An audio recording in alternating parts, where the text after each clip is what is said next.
하나님의 말씀 함께 보도록 하겠습니다. 창세기 12장 1절에서 3절의 말씀입니다.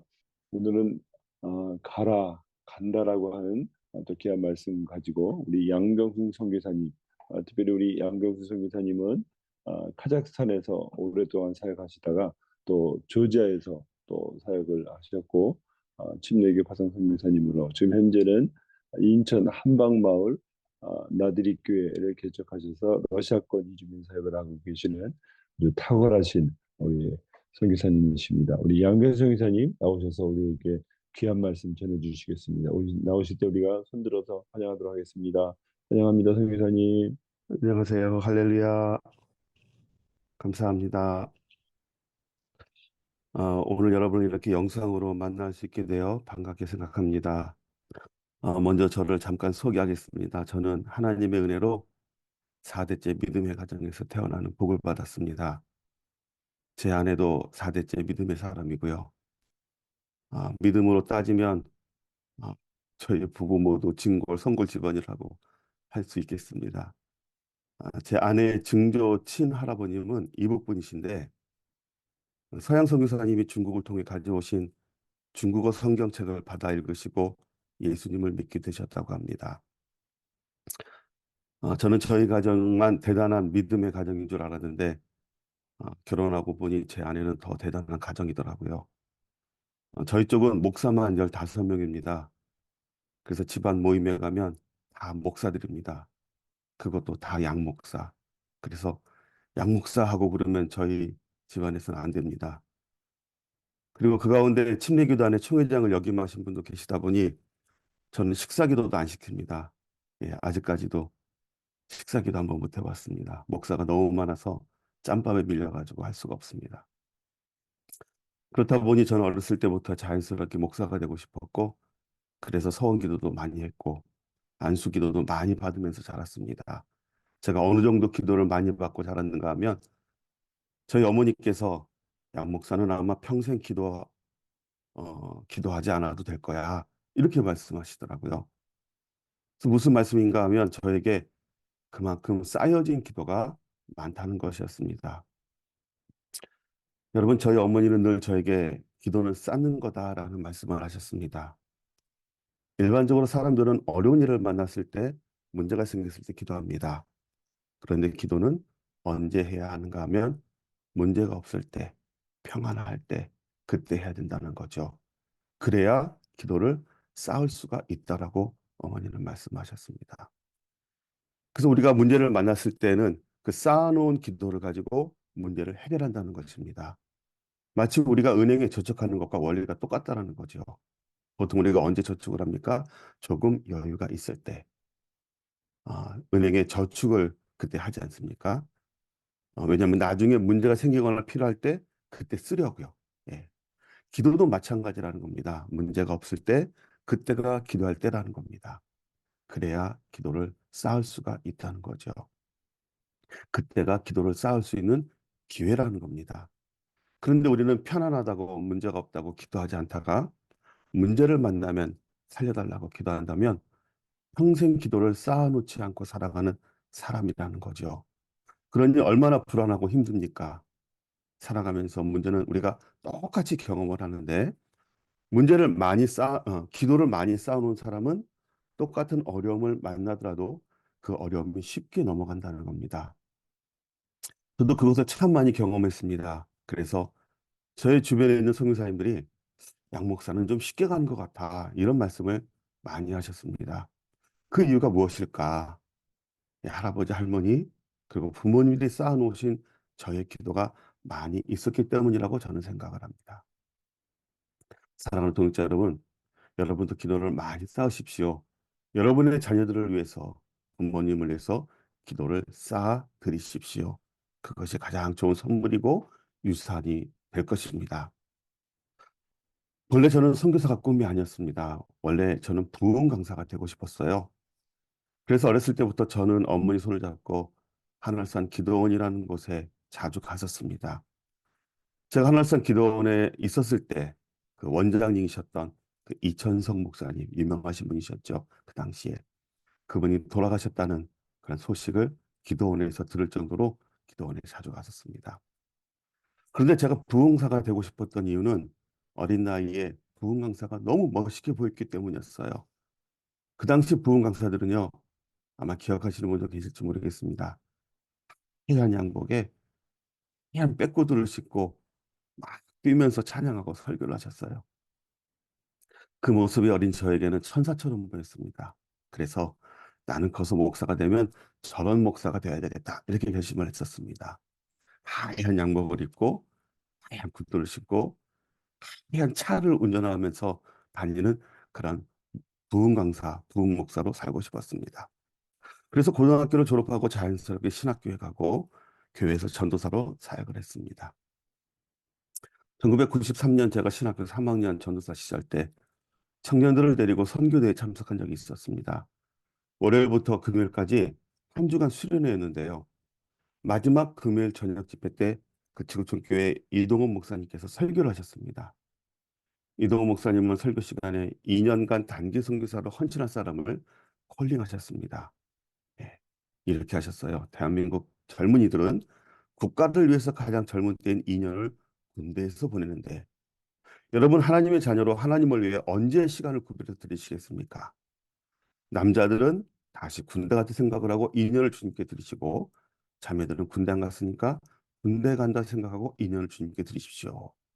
예. 저는 그 성경을 듣고 저의 군대 시절이 떠올랐습니다. 제가 군 생활을 인제 가면 언제 오나 원통에서 못 살겠네 하는 강원도 인제 원통 쪽에서 했었거든요. 제가 30개월 동안 군 생활을 마치고 대전하면서 강원도 쪽으로는 오줌도 안 온다고 나왔는데 이동호 목사님이 군대 다시 간다 생각을 하고 선교에 가라는 겁니다. 그래서 원래 저는 선교 가는 것이 꿈이 아니었기 때문에 역시 선교는 내가 갈 곳이 아니야 이렇게 생각을 했습니다. 이동원 목사님은 설교 후에 다 같이 눈을 감게 한 후에 2년간 단기 선교 나갈 사람은 그 자리에서 일어나라고 콜링을 하셨습니다. 그런데 그때 갑자기 스쳐 지나가는 생각이 있었습니다. 혹시 우리 청년들 가운데 저 말씀을 듣고 헌신하는 사람이 있을지도 모르겠다. 그렇다면 내가 여기에 앉아 있는 이유가 무엇인가? 우리 청년들을 인솔하러 온 건데 우리 청년들을 위해서 바람잡이가 되자 이렇게 결심을 한 겁니다. 그런 거 있잖아요. 일어나고 싶은데 누군가 먼저 일어나면 쉽게 따라 일어날 수 있잖아요. 네, 그래서 그 바람잡이를 하려고 한 겁니다. 그래서 제가 일부러 소리를 내면서 일어났습니다. 야, 전사님 일어난다. 너희도 따라 일어나. 이렇게. 그래서 이동호 목사님께서 또 한 명의 청년이 일어났습니다. 감사합니다. 하면서 또 일어나십시오 하고 2년간 주님 앞에 드리십시오 하고 계속 이렇게 콜링을 하셨어요. 다들 눈을 감고 있었고요. 그리고 어느 정도 그 시간이 지나고 난 다음에 일어선 사람들을 위해서 이동호 목사님께서 뜨겁게 축복 기도해 주셨습니다. 기도가 다 끝나고 눈을 떴습니다. 그런데 어떻게 되었을까요? 예, 저희 청년들은 아무 일 일어나지 않고 저 혼자 일어났던 것이었습니다. 이런 배신. 예. 저는 자리에 앉으면서 주님께 말했습니다. 주님, 이거 무효입니다. 주님이 더 잘 아시죠? 저 선교사 안 합니다. 그리고 선교에 대해서 또 잊고 그냥 살았습니다. 1994년도 제가 신학교 4학년 때 졸업 후에 진로를 놓고 기도하기로 작정했습니다. 매일 1시간씩 저녁을 먹고 7시부터 8시까지 학교 강당에 가서 기도했습니다. 그때는 참 많은 학생들이 기도했었습니다. 여기저기서 많은 학생들이 주여 하고 소리를 내서 막 기도했어요. 저도 소리를 내서 기도하는데 하나님의 응답이 없는 겁니다. 어느 날 기도하는데 갑자기 이런 생각이 들었어요. 저 많은 사람들의 기도를 다 들으시려면 우리 하나님 바쁘시겠다. 그래서 내 기도에 응답을 하시지 않는가 보다. 그래서 우리 바쁘신 우리 하나님을 좀 쉽게 드려야 되겠다고 생각을 하고 객관식으로 기도하기로 결정을 했습니다. 1번, 미국 유학을 보내주십시오. 2번, 한국에서 대학원 진학을 하겠습니다. 3번, 공부보다 사역을 원하신다면 진학을 포기하고 사역의 길로 가겠습니다. 1번, 2번, 3번. 간단히 결정되더라고요. 그래서 그 뒤로 매일 1시간씩 강당에 가서 이렇게 기도했습니다. 하나님, 1번입니까? 2번입니까? 3번입니까? 하나님, 1번입니까? 2번입니까? 3번입니까? 이것만 1시간씩 계속 반복을 했습니다. 매일 그렇게 기도했어요. 혹시 기도하다가 빛이라도 두 번 반짝반짝하면 아, 2번이구나. 이렇게 응답을 좀 받고 싶었던 거였어요. 그래서 정말 열심히 기도했습니다. 하나님, 1번입니까? 2번입니까? 3번입니까? 그런데 9월 말경에 하나님의 음성이 저에게 들렸습니다. 저희 이 오른쪽 귀에 명확하게 말씀을 하시더라고요. 4번이다. 그래서 제가 예? 하고 이렇게 눈을 뜨고 이렇게 쳐다봤습니다. 그때 저는 하나님의 음성을 처음 들었어요. 그때까지 저는 하나님의 음성을 한 번도 들어보지 못했고 우리에게 말씀하시는 하나님을 믿지 못했습니다. 그래서 어떤 사람이 하나님이 말씀하셨다 이렇게 얘기를 하면요. 저 또 거짓말 안 해. 하면서 그 사람의 말을 비판을 했었습니다. 그런데 그때 저는 하나님이 명확하게 저에게 하시는 말씀을 경험했습니다. 하나님, 1번입니까? 2번입니까? 3번입니까? 하니까 4번이다. 그러시면서요. 너 나한테 약속한 2년 언제 갚을래? 이렇게 말씀하시는 거였습니다. 가만히 생각해 보니까 제가 1년 전에 얼떨결에 일어나서 2년간 단기 선교를 약속했던 것이 기억이 난 겁니다. 그래서 그 자리에서 떼굴떼굴 구르면서 눈물 콧물 다 흘리면서 주님께 약속을 했습니다. 하나님, 그 약속 제가 지킬게요. 그리고 2년 단기 선교 나갈게요. 이렇게 된 겁니다. 1996년도 제가 처음 카자흐스탄에 2년간 단기 선교사로 떠났습니다. 그런데 떠난 지 1년 반쯤 되었을 때 몸에 이상한 증세가 왔습니다. 그때는 제가 싱글했기 때문에 아마도 잘못 먹어서 그런가 보다 이렇게 생각을 했었습니다. 그때 저는요 라면 한 개를 가지고 하루를 살았거든요. 아침에 일어나서 라면을 끓여서 건더기만 건져 먹습니다. 그리고 이게 아침이에요. 그리고 국물은 냉장고에 넣어둡니다. 저녁에 와서 그 국물에 밥을 말아서 저녁을 먹습니다. 예, 이렇게 해서 하루하루를 그렇게 때웠거든요. 예, 물론 그 비싼 라면을 어떻게 매일 먹느냐고 또 생각하시는 선교사님도 계실지 모르겠습니다. 예. 세브란스 병원에 와서 정밀 검사를 받았습니다. 그랬더니 마지막 날에 담당 의사가 저희 어머니를 앉혀놓고 이렇게 진단을 결과를 말씀하셨습니다. 무심피질입니다. 이 병은 호르몬에 이상이 있는 병인데 일반적으로 살이 쪄서 죽는 병입니다. 6개월 안에 죽을 수도 있습니다. 이렇게 얘기하겠습니다. 할 수 있는 것은 일단 약을 먹으면서 호르몬을 조절하는 것밖에 없다고 하셨고요. 그때 저는 제가 선교사로 다시 나가야 하니까 약을 많이 지어주십시오 하고 말하고는 약을 한 보따리 지어가지고 어머니와 함께 집으로 돌아왔습니다. 약을 책상 위에 놓고 앉았는데 너무 억울한 겁니다. 하나님, 저는 하나님께 순종하고 선교사로 나간 것밖에 없잖아요. 그런데 왜 저에게 6개월이라는 시한부 인생을 주십니까? 순종한 대가가 이겁니까? 생각하니까 너무 억울한 겁니다. 그래서 약을 먹고 죽나, 약을 안 먹고 죽나, 한 번 딱 죽는 건데, 아, 내가 이렇게 죽으면 하나님만 손해지 하고 생각이 들어서 약을 안 먹고 버리기로 결심을 했습니다. 그리고는 약을 변기통에 다 쏟아버렸어요. 휴지통에 버리면 제가 다시 죽을 것 같더라고요. 그래서 변기통에 버리고 물을 내리니까 이제는 바라볼 것은 우리 주님밖에 없더라고요. 그래서 그날부터 죽기 살기로 새벽에 나가서 기도했습니다. 살려달라고 기도했어요. 그렇게 저의 그 단기 선교 사역은 그렇게 마치게 되었습니다. 결혼을 하고 나서 교회 전도사로 지낸 어느 날 교회에서 설교하다가 무심피들 생각이 나서 간증을 했습니다. 하나님이 살려주셨다고. 그랬더니 그날 아내가 그 설교를 듣고 집에 와서 왜 속이고 결혼했냐 그러더라고요. 그런 병이 있었으면 말해야지. 그래서 하나님이 다 고쳐주셨는데 뭐가 문제냐. 벌써 몇 년이 지난 줄 아느냐. 살도 당신 때문에 찐 거지 호르몬 때문에 찐 것이 아니다. 이렇게 말을 했습니다. 예, 하나님이 다 고쳐주시고 지금까지 이렇게 살게 하셨습니다. 할렐루야. 아멘. 예. 그 후 저희 부부는 다시 장기 선교사로 헌신하고 2001년도에 카자흐스탄으로 출국을 했습니다. 2001년도 저희가 장기 선교사로 파송을 받은 곳은 카자흐스탄 오스카메나골스크라는 동쪽에 있는 그런 도시였습니다. 그곳은 제가 단기로 있었던 곳이었고요. 그곳에 간지 얼마 되지 않았을 때 저희 파송교회 목사님이 방문하셨습니다. 그리고는 새로운 곳으로 가는 것이 좋겠다 이렇게 말씀하셨습니다. 그런데 솔직히 가기 싫었습니다. 왜냐하면 제가 단기 선교사 때부터 쭉 살았던 익숙한 곳이라 살기에 편한 곳이었기 때문이었습니다. 그런데 선교사는 주님이 가라고 하시면 가야 할 사람들이지 않습니까? 가라, 간다. 하지만 편한 곳, 익숙한 첫 선교지를 떠나 낯선 곳으로 떠난다는 것이 참 쉽지만은 않은 일이었습니다. 하지만 부르심이었고 사명이었기에 가야 했습니다. 그때 제 서재에 엄청 큰 카자흐스탄 지도가 붙어 있었는데 그 지도를 보면서 기도했습니다. 주님, 카자흐스탄이 남한의 27.5배나 되는 큰 세계에서 아홉 번째로 큰 나라인데 이렇게 큰 땅 중에 제가 어디로 가야 합니까? 하면서 눈이 자연스럽게 지도 그 한가운데를 이렇게 보게 되었어요. 그런데 지도 한가운데 이렇게 써 있는 겁니다.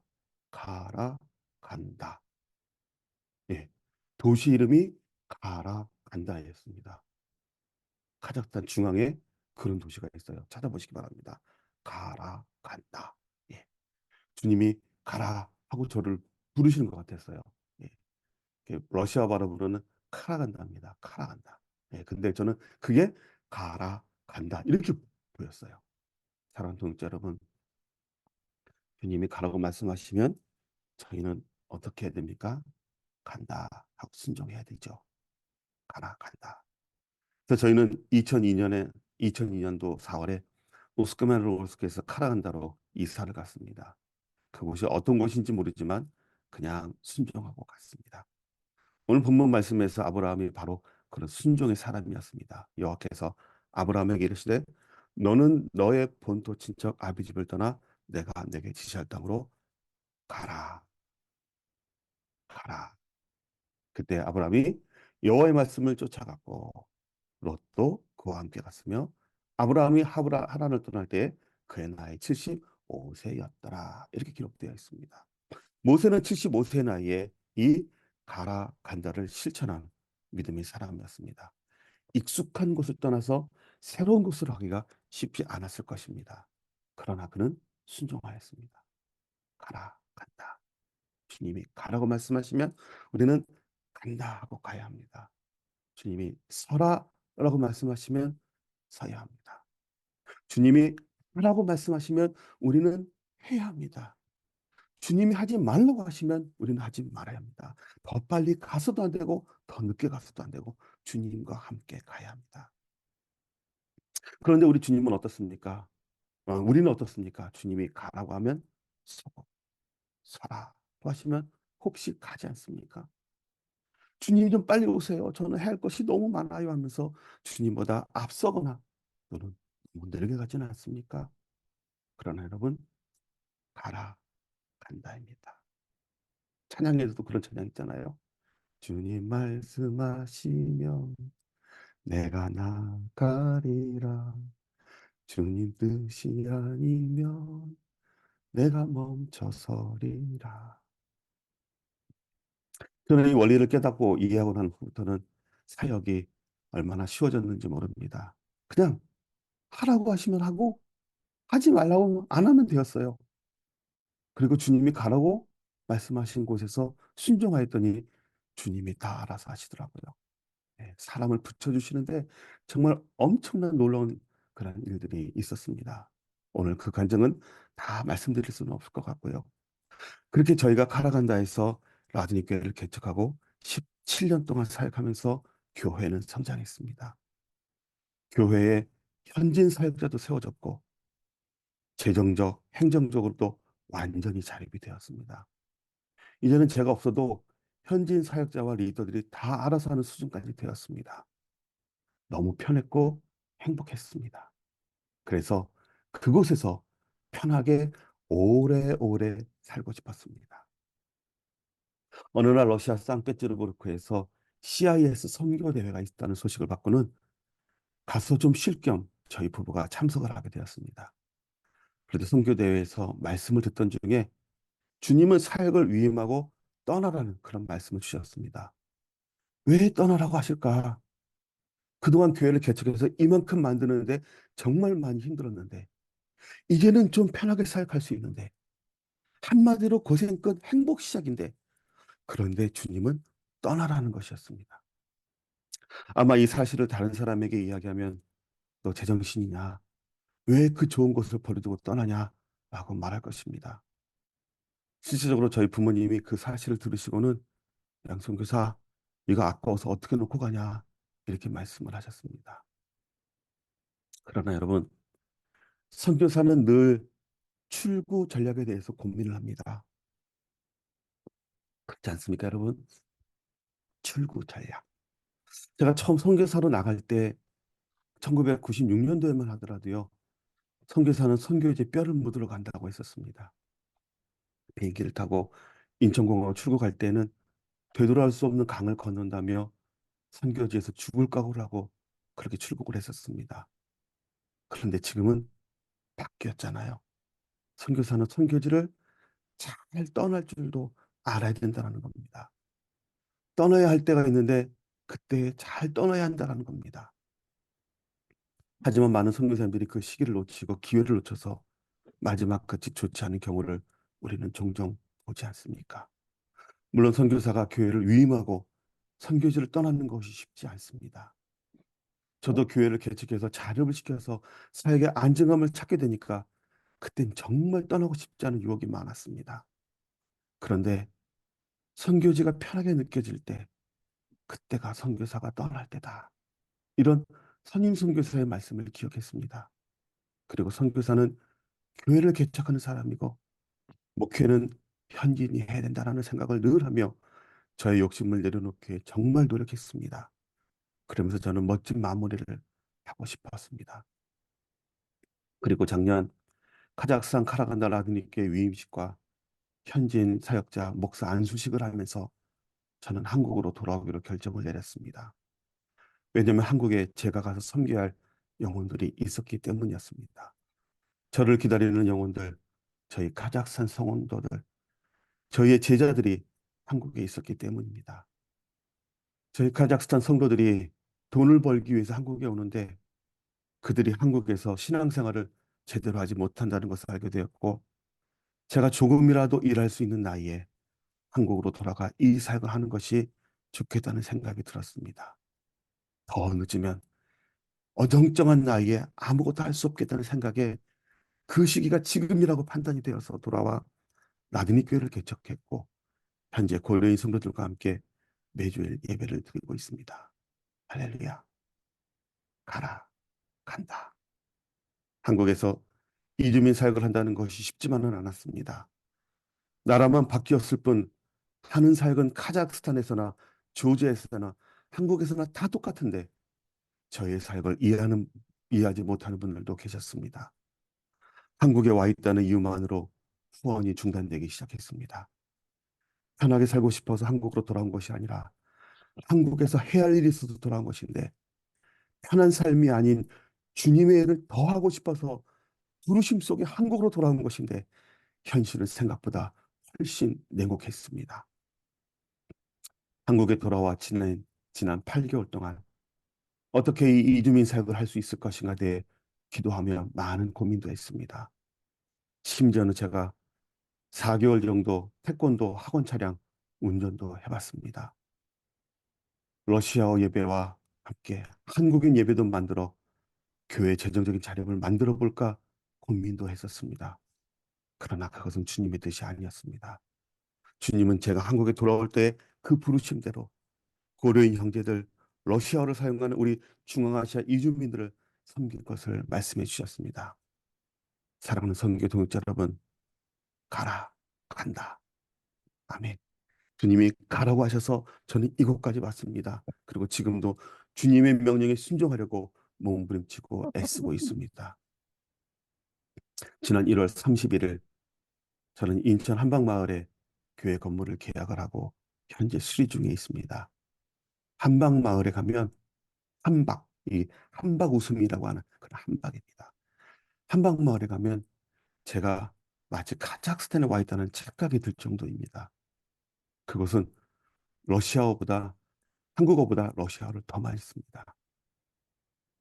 한방마을에는 12,000명이 살고 있는데 그중에 7,000명이 러시아어를 사용하는 외국인들입니다.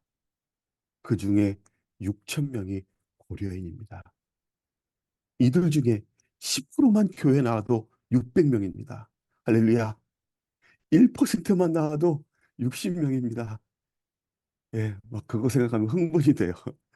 예, 저희 교회 본당이 지금 그 수리하고 있는 본당이 50석인데 조만간에 이곳이 비좁게 될 줄 믿습니다. 아멘. 저는 저의 아멘. 사역을 정거장 사역이라고 표현합니다. 정거장 사역. 이곳이 저들이 잠시 머물다가는 정거장과 같은 곳이지만 이곳에서 저들이 그리스도인으로 거듭나서 주님의 제자가 되어 이 땅을 떠날 때에는 선교사로 돌아갈 수 있기를 기도하고 있습니다. 할렐루야. 예, 이제 말씀을 마칩니다. 사랑하는 동역자 여러분, 오늘 저는 지난 25년 동안 저의 사역에 함께 하셨던 주님의 은혜를 나누었습니다. 저의 사역에 저는 딱 하나, 가라 간다를 가슴에 품고 지금까지 왔습니다. 정말 준비되지 않는 선교사였고 얼떨결에 선교와 헌신한 선교사였지만 그러한 주님은 저를 부르셨고 가라간다의 그 부르심만 가슴에 품고 지금까지 달려왔고 그 큰 복과 은혜를 경험하도록 하셨습니다. 그 은혜와 축복이 여러분의 삶과 사역 현장 가운데서도 자고 넘치시기를 주의 이름으로 축원드립니다.